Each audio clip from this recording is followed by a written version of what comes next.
oligarki dengan demokrasi.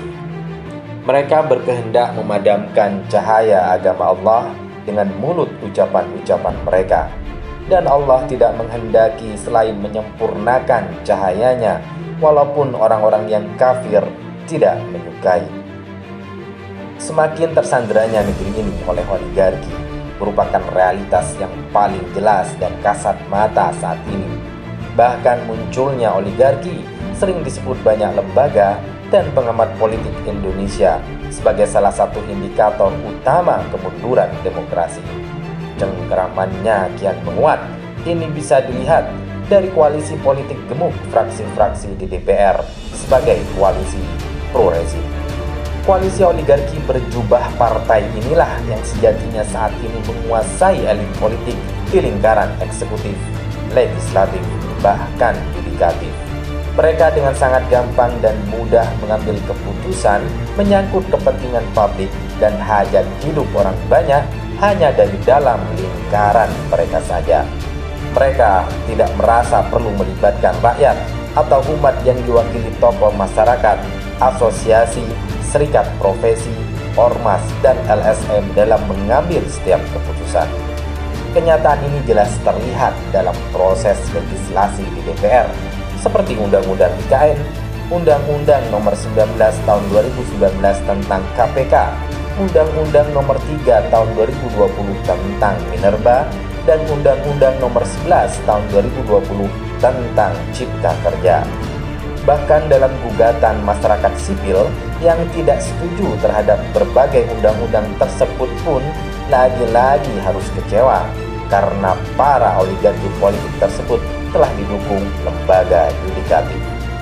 Munculnya fenomena oligarki politik di negeri ini bukanlah hal aneh, karena di negara-negara di dunia yang mengadopsi sistem kapitalisme, maka realitas oligarki adalah sebuah keniscayaan.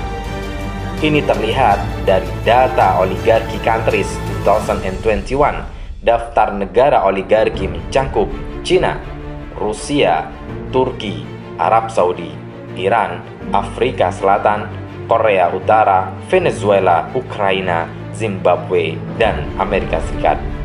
Oligarki di negara-negara ini terbentuk di antara oligar ekonomi finansial, yaitu orang yang sangat kaya atau kaya yang memiliki jalinan persekongkolan kuat dengan oligarki politik. Oligarki finansial misalnya, yang berkolaborasi dengan oligarki politik malang melintang di Rusia sejak tahun 1400 hingga kini mencangkup sekitar 200 super rich. Sementara di Amerika Serikat, oligar korporasi besar dan super rich sangat menentukan dalam pembuatan keputusan politik dibandingkan dengan ratusan juta pemilih. Begitu jualah yang terjadi di negeri ini, sistem politik Indonesia dengan demokrasi liberalnya. Karena tidak memiliki keuangan memadai untuk menggerakkan mesin politik yang berwatak pragmatis, elit parpor berusaha mendapat dukungan finansial dari super rich atau the rich.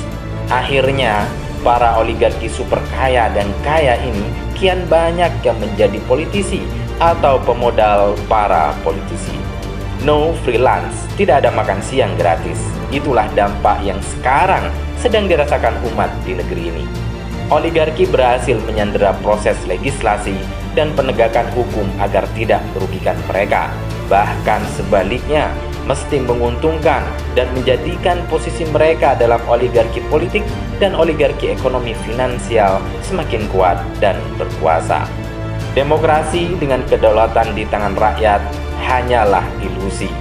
Jadi sungguh sangat menggelikan, kesia-siaan, dan utopis kalau berharap solusi untuk menyudahi cengkeraman oligarki pada sistem demokrasi yang tak lain adalah instrumen penopang tegaknya sistem kapitalisme dalam mempertahankan eksistensi dan dominasinya atas dunia saat ini.